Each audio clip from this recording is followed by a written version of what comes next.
Long ago, 5 men set out from their own paths to achieve their own destinies. Now they are brothers, united under one cause. Alone they are strong, together they are unbreakable. They are bonded by metal. Welcome back to Bonded by Metal. And you know what? We're the type of guys where we have 4 videos and we're like, let's just go all guns blazing. And let's talk about a subject that has been, well, the subject of controversy for, well, as old as the genre really is. This is the broad concept of selling out. What is it? It's been used a little bit too much, and I have to say that. But there are times where I feel like there's a lot of legitimate arguments for selling out. But however, even when it's legitimately used, in my opinion, it still tends to get taken out of context as a way of making convenient arguments of it to maybe dodge it instead of directly addressing the problem. So I feel like why not have some gentlemen from Bonded by Metal to talk about it? So we got the Disciple of Rock and Pope Metallica to talk about it. I'm going to let these gentlemen say what selling out is to them individually, and then me 3, and then we'll give us our examples of bands who actually did sell out. So, Disciple, you're the newbie. What is selling out to you in your short time as a metalhead? Well, I'll put it how Lemmy said it. Selling out, metalheads have this thing, once you get popular, you're sold out. Lemmy said that's BS. If you're in it, you're doing it for the money. What's selling out, I would say, is when a band, like, you know what? I'll just give the obvious one, Metallica. That's selling out, right? Or I'll even argue Dokken did a little bit, right? When the times, right? When things went grunge, everyone went grunge. It was fine to maybe experiment with new sounds. That's not selling out, right? Because I would argue Alice Cooper has done it several times. He changes with the flow, but he does produce good music, so it's a forgivable offense. It's also a solo band. It's not a set band, whereas Alice Cooper, the band, where there is a bit more of a set sound with the band versus the solo project. And to be fair, Alice Cooper, even in his early days, never had a set sound. He was always doing new sounds. But from Metallica to going, like, I would think Metallica is the best example. From being one of the founder of thrash, to writing grunge music that's not even good, would be selling out. I don't know if they founded the sound. I mean, you can make an argument, which obviously that could be a case for another video, because you could say Exodus is very instrumental to that. Oh, yeah. That's a tangent for another day. But yeah, there's definitely great arguments that could be made on Metallica. Do you got anything else you want to list on, or what is selling out to you, instead of not just the bands you have, but what is it to you? What is selling out to you, Disciple? It's selling your former identity for something new and sticking with that new identity that's totally opposite for you when it's clearly chasing dollars. When it's not experimental, it's clearly just trying to get radio plays, to be appealed to normies who are just going to be there for a few summers and they're gone. That's selling out. Okay, cool. Very definitively put. Pope, what is selling out to you? And then after what is selling out to you, what are some bands that have done it and that really irked you the most? All right. Well, I think my definition is very similar to Disciples, and that, becoming a mainstream band and becoming popular, that's not selling out. That is just being a successful band. Bands like Judas Priest, one of the biggest acts in the scene, but they've never changed their core identity or their music to chase a trend. In fact, they've arguably been the standard bearer for heavy metal their entire career. Whereas bands like Metallica are an excellent example, or you mentioned Dokken, they changed their sound and their core personalities almost to fit the mainstream narrative a lot better than, say a Megadeth or an Exodus. And that to me is where you sell out, is when you change who you are as a band to fit a corporate narrative or to attract a corporate attention or get a bigger label. That's when you sold out. And there's really no coming back from that, because to metalheads, one of the most important things in the scene and in the music is authenticity. Mhm. And, you know, being genuine and genuinely being part of the scene culturally and not just musically. And, you know, Alice Cooper's a great example. He's never really had a core sound. He does what's popular, but his core personality has never changed, and he's always been who Alice Cooper is. Mm-hmm. And to me, that's not selling out. Now, Kiss, on the other hand, absolutely is. They will do whatever gets them paid. Gene Simmons never met a dollar he didn't like and wouldn't take. Mm-hmm. And that to me is the line of, if you're doing it because it's popular, but you're doing it your own way, that's fine to me. Mm-hmm. You know, even I give the Black Album, you know, a lot of leeway on that. It was a different sound. They were experimenting with it, and unfortunately for us, they then decided that was the way they wanted to go for the rest of their career.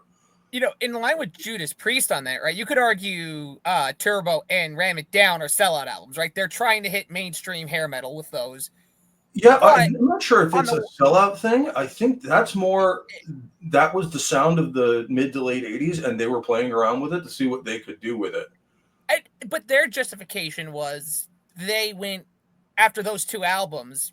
What did they come out with? Painkiller, probably one of the greatest heavy metal albums of all time. Yeah, so they saw, you know, what they could do with, you know, that more polished sound, and the fans weren't really into it. And even on Ram It Down, you start to hear a lot of heavier shit. Yeah, and like those albums have redeemable qualities. I think that can go further to define what's selling out, because a band can try something, see if it works, and if it doesn't work, hey, we're doing a 180 and going back. Because Saxon also did that too. Mm-hmm. Yeah, there's changing your sound for the right reasons, which is, you know, artistic creativity, or, you know, maybe playing around with new technology. Rush, you know, using synthesizers very heavily going into the 80s was a perfect example, where it wasn't them selling out or changing their sound to, you know, to become more popular. They were legitimately interested in the new technology and playing with it, and that's part of what prog rock is. And there's a big difference between that and like the punk scene in the 80s, where they did the ultimate stupid and sold out for political reasons. Like, punk now is just a complete left-wing space and nobody else can play. And that is basically the antithesis of what punk started as. Of basically you're all assholes, leave me alone. And, you know, that's really where I think a lot of bands went wrong in the punk space, and that's why punk's not really around anymore. Is because once the fans know you're not in it for any kind of authenticity, and that's not what you genuinely believe, you'll just change your stripes at the drop of a hat. You're done. And when it's pop punk, it's not punk. Yeah. Oh, no. All right. Well, for me, like you guys, my definition of selling out is really not all that different to me. I don't care about bands who get big. I don't care about bands when they make money. To me, that's always stupid. Or I've seen even some petty arguments towards bands like Metallica. Oh, how dare you? You made a video. I don't give a shit they made a music video. That shit doesn't matter. I've seen some really stupid stuff over the years. I've seen, someone had their hair this way, or they played a show with this band. I've seen some really retarded shit over the years, and a lot of that shit does not matter to me. Do I still enjoy the music, or this fan base is now into it? It's just like, yeah, I mean, sometimes you cannot sacrifice your sound and buy some odd luck of the draw, emphasis on luck of the draw. You do get a trendier fan who's there for the moment. To me, those are just things that happen by chance and organically. Even though that band still stuck to its gun, you can't fault the band. You can't control how other people react to things. So I'm not going to fault a band for something that happens by chance, aka happenstance. But as far as examples of selling out, I'm going to go for one that's definitely going to, let's just say, rock the boat in the groove metal and thrash metal circles. Rob Flynn from Machine Head. All right. Now, I've met Rob, and I will admit the times I met him, he was nice to me. I'll give him that credit. However, and this comes to a few things. One, he was briefly in Forbidden. He also performed on Eternal Nightmare from Violence, which is now considered a thrash metal classic. Him, Phil Demmel, who obviously Phil Demmel eventually later on joined Machine Head, then left Machine Head. And I noticed when Rob Flynn started Machine Head, when groove metal was becoming a thing after thrash was no longer a thing. I will give him credit when he started Machine Head. He said he didn't want any connections to Violence. He didn't want like a sticker on the cover saying, oh, featuring X members from this. He wanted to be focused on its own merits. Regardless of how you feel about Machine Head, I will give him credit there. However, there becomes a fool me once, shame on you. You know how the rest of the thing goes. For Rob Flynn, the story doesn't stop there. It doesn't stop there. Mid-90s, nu metal became a thing. And what happened around that time? He changed his sound with the Burning Red. That's when he was getting in the jumpsuits and the spiky Liberty Spikes blonde hair. And then that's not all. He reforms his band. He gets Phil Demmel from Violence to play. He does a few albums. They do well, and they get a lot of their fans back, from the blackening and all that. But then along comes the 2010s, and he neuters the sound again. And I think the album, it was like something that started with a U. I think it was like Unatone or something. I could be wrong, but it was a late 2010s album. And that was right around when Phil Demmel left the band, rejoined Violence. Dave McClain left, and he went back to Sacred Reich. So both those guys basically just went back to their bands, their predecessor bands, before going to Machine Head. And it was really clear that at that point, Rob Flynn was the only one who was running the band. It went from basically being a band to I wouldn't say a dictatorship, but he calls the shots. And it's one thing if you're going into a band knowing that, like Megadeth, Dave Mustaine, Michael Lagerfeld, Opeth, you know that when you're going in. But it was clear that earlier on, those guys were able to contribute up until the point where they couldn't contribute. And Rob Flynn, up until a point where he couldn't contribute, he changed again. First, it was forming Machine Head once groove metal became in. Then it became nu metal then, so I got to go with that. And then it became the 2010s, watering down the sound again. And guess what happened after the album? He reverted back to his groove metal sound again. How many times can you let someone slide that much? I'm one of those guys. I'm a bit forgiving.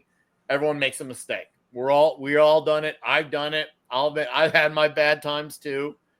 But to me, Rob Flynn has made the most definitive case of someone who just changes just to go in that direction. And then as soon as he gets flack for it from his fan base, rightfully so, he just immediately courses corrects. And which I'll give him credit for pivoting, but it's just at that point, it's just like, all right, dude, I get it. You're really not for real with your sound anymore.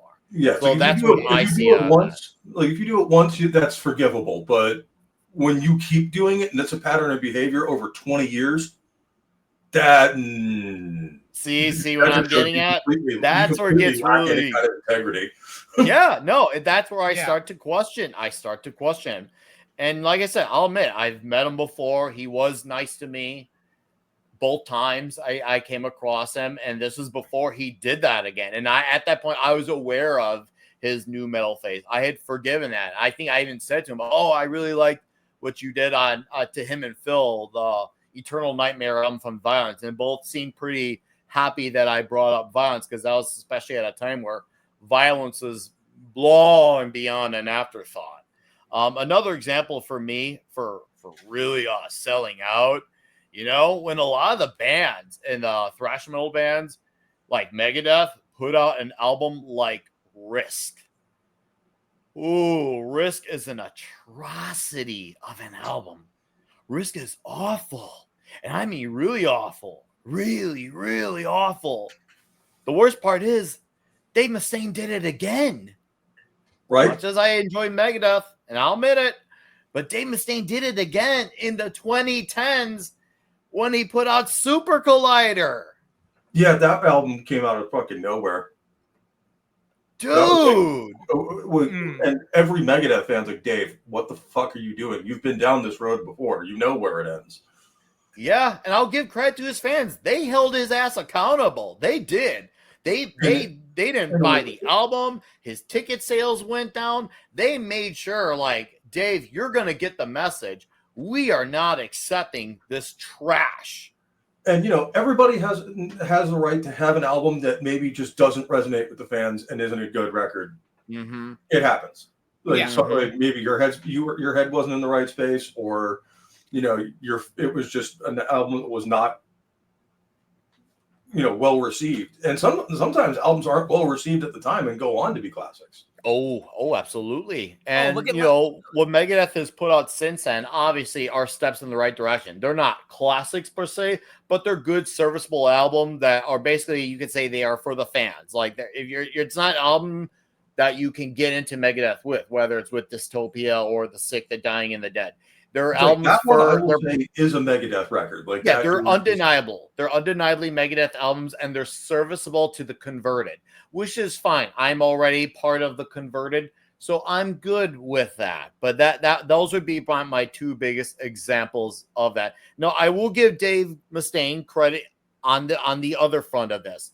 As far as his philosophical, political leanings, he has been very consistent in that regard. He has always been against the system no matter what, which is really ironic considering his musical selling out, yet his philosophical, political stance has been very bizarrely consistent. So it's like, how did this thing here, where you could argue there's probably greater resistance towards this, he's been more like stick to your guns, but yet with the musical stuff, he's not. It's really odd and ironic, but whatever, man. Whatever. I mean, you guys get.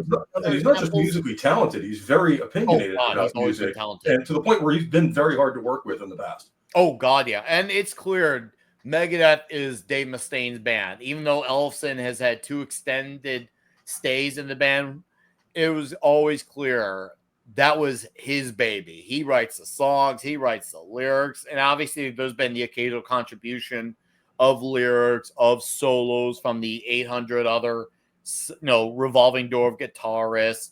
But it's clear that when you jump in that band, it should be obvious you know what you're signing up. So I'm not going to give Dave Mustaine flack there. If it isn't obvious, oh, you sweet summer child. Yeah, it's like if you didn't know what you were getting into when you joined Megadeth, you have no excuse. They basically put it on the application of like, this is Dave's band. If you want to be in Dave's band, you have to do as Dave says. Yeah. So, yeah, I mean, those are to me some of the biggest examples of selling out and some of the worst doers of it. As far as the worst album, man, I could go all day. Seriously, bands, albums that were full on selling out. Oh, God, yeah. I mean, obviously, the convenient one, which for me is the Black Album, but I'm not going to go to the convenient route because that to me is just, that's way, way, way, way too easy. But and like I said in the first video, the Black Album wasn't the one where they sold out, because they could have course corrected after that, like Priest did with Painkiller. Oh, they weren't going to course correct though. They got so like popular with that album. Load was the moment they sold out, because that's when we knew we were fucked. Like, it's just like, oh, this isn't changing back, is it? This is going to be how they sound now. Mm-hmm. Go ahead, Disciple. I think for me, like, what can be hard for me with selling it, like someone who's not as familiar with Megadeth, right? You'll listen to something and it'll sound cool, but like, for you guys at the time, you could go into this whole depth why at the time it was selling out, right? Because there are things that clearly were a sellout album, but 30 years later, you wouldn't know it if you weren't around 30 years ago. So that can also have an impact. But another thing with selling out, guys, I'm going to be honest. Def Leppard with Pyromania. I would agree. I would agree on Def Leppard, because On Through the Night is a pretty damn metal album. Now, that's not to say, I'll admit, I've heard some of the stuff after On Through the Night. Do I like it? Admittedly, some of it. Now, do I still also simultaneously think they sold out? Yeah. Two things can be true. I can still appreciate a lot of their more hard rock, Glammy Laning's well still acknowledging, yeah, they sold out. And I love On Through the Night. That album's undeniably good. But go ahead, Disciple, take it away. Add to Def Leppard. That's a good one. But another thing I'm going to add to is Saxon's Def Leppard era. You know, you could they will admit that, yeah, we sold out for that period. Saxon Saving Grace, though, is its killer. It's actually like legitimately like fantastic music. Yeah, that once again, two things can be true. And to add to two things can be true, you can even bring back Megadeth. Maybe you can say they even sold out with Countdown to Extinction, but the songs were pretty damn good. I mean, obviously, Megadeth was just doing what Metallica was doing. They saw, okay, they put out the Black Album. Well, then we'll put out our hard rock album. And they put out Countdown to Extinction. And I've always been loud and proud that I'm a bigger fan of Countdown to Extinction than I am the Black Album. To me, Countdown to Extinction has great, memorable songs that I enjoy, whereas I despise the Black Album with a red-hot, boiling passion. And there's also something to be said. Okay, if you do one sellout album to bring normies in, I'm going to go to an example I talk about exhaustively is Ghost, right? You could argue 7 Inch to Satanic Panic is a huge sellout album with that song Mariana Cross, right? Because it's a TikTok trendy song.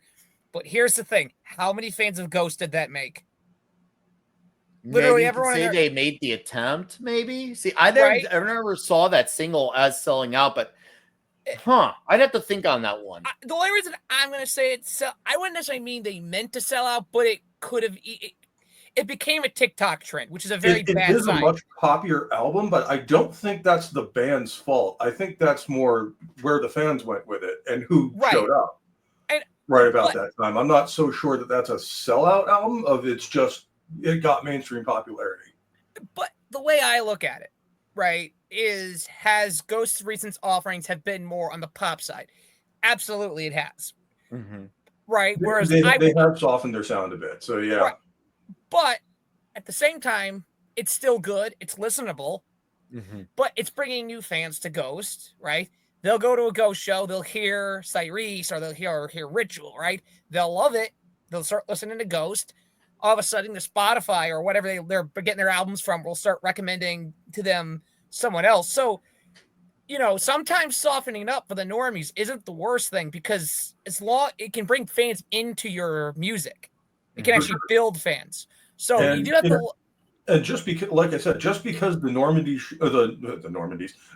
showed up for the record doesn't mean you sold out. It just means that it got popular support. No, and like go look at like Trash, right, for Alice Cooper, right? That's arguably a sellout album, right? However, go talk to every female that likes hard rock. They love the song Poison. Oh, yeah. Right? Every female that likes Judas Priest loves Turbo Lover, right? So, you know, if it brings fans into the arenas and makes fans of the band, I think there's occasionally a benefit to it. And, you know, a band I could point to with that where I'm not sure they've sold out, but they're certainly popular as hell is Iron Maiden. Yes. I wouldn't say they sold out. They've just made bad albums. Yeah, it's like they're bad albums, but people still show up to hear the classics. Oh, yeah. But that to me, that's not. Yeah, that's not. I would say they've not sold out. There's things I don't like that they've done, but selling out's not one of them. What they have earned with their big fan base, in my opinion, they strongly earned it. Now, I have many complaints of what they've done with a lot of their albums in the last 10, 15, 20 years, but selling out ain't one of them. It ain't even close because Book of Souls, Senjutsu, even the one I criticized, The Matter of Life and Death, that's not selling out. That's just bad albums. It's just crappy songwriting. Yeah. And that's true too. You can sometimes put out a crap album and you still didn't sell it. And that's something that has driven me crazy too when I hear the arguments where sometimes it could just be an forgettable, unmemorable album and someone will still point that song. I'm like, how? That's not selling out, bro. No. And like I said, I really think selling out has to really be also looked at what was popular at that time, right? Because if Iron Maiden's selling out, they're going to be singing something like Taylor Swift would sing. That's selling out. Yeah. And, you know, one of the, and one of the main voices who kind of agrees with us is Maynard from Tool. If you've ever heard the song "Hooker with a Penis," you'll know his opinion on that. It was basically just a rant about someone calling him a sellout, and that's off the second album. Mm-hmm. Yeah. No, Yeah, that's uh, true. Let me say, he goes, the minute you sign a record deal, they're already calling you a sellout. Yeah, well, I mean, Mhm. that's exactly part of the lyrics of "Hooker with a Penis" is just like, of course I sold my soul to make a record, dipshit, and then you bought it. Yeah. Mhm. It's like Alice Cooper and Lemmy said it, right? They're like, the hippies we're in it just for the music, dude. Let's have the music, right? Mhm. Alice Cooper's like, nah, I was in it for the money and the girls and the sports cars. And Lemmy was like, See, Lemmy to me, flat out that's tell you, not selling out because he's no. letting you know off the bat his intentions. Yeah, Lemmy said if you're doing music for the music, he goes, you're not in the business then. He goes, Mhm. I did it to make money and get women. He goes, I literally picked up a girl. No, excuse me. He said, I literally picked up guitar because I saw a guy at school guitar. He goes, he had a bunch of women around him. So he says, I figured that's what I want to do. He says, I literally started just to get girls. That's fair. Okay. Yeah, and Well, gents, I think we've covered some serious ground with this video, and I'm happy to say I feel like we were able to get some definitive answers, give some really strong, direct examples. We didn't pivot. We went all in. We said how we felt, and we committed to our takes. And And I'm I feel excited like, to see the comment section on this one because I oh, want to know I can't what you wait. guys think. Yeah, I want to hear in the comments what your guys' thoughts are. Do you hate our takes? Do you love our takes? Or hey, who did we miss? There's always someone we if we really had it our way in an ideal world, this video could have been 3 hours. But obviously, I try to be mindful of time. So I want to hear your thoughts in the chat. But we thank you for surviving our show for 27 minutes long. Thank you for watching this video. And as I like to close out the videos on my solo channel, lay down your souls to the gods, rock and roll! I have come here to chew bubblegum and kick ass. And I'm all out of bubblegum.